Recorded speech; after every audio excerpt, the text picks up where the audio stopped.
অছাত্র বলেছে, যারা অছাত্র ঘোষণা করেছে। অছাত্র বললেন হচ্ছে যে আপনি আপনার যেহেতু সংবাদ সম্মেলন এরকম ভাবে অন্যায়ের বিরুদ্ধে সরজমিনে আপনারা তো সাথে আছেন। এবং এই যে এই দুর্নীতি হচ্ছে বা অনিয়ম হচ্ছে এবং আরেক পক্ষ বলতেছে যে না অনিয়ম হচ্ছে না, এই যে বিপরীতমুখী একটা অবস্থান, আসলে কোনটা সত্য কোনটা মিথ্যা আপনি কি মনে করতেছেন?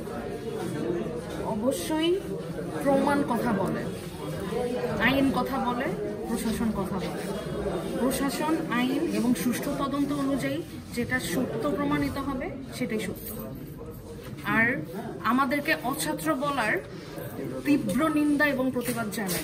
যারা রাজপথে আন্দোলন করতে যেয়ে যাদের ভাই বোন হারিয়েছে, যাদের ছাত্রছাত্রী হারিয়েছে, যাদের ছেলে মেয়ে হারিয়েছে, সন্তান হারিয়েছে, তাদেরকে অছাত্র বলার মতো এই স্বাধীন রাষ্ট্রের মধ্যে, অন্তর্বর্তীকালীন সরকারের মধ্যে এত সাহস কিভাবে হয় অছাত্র ঘোষণা করার ছাত্র জনতাকে? আমরা এর তীব্র নিন্দা এবং প্রতিবাদ জানাই।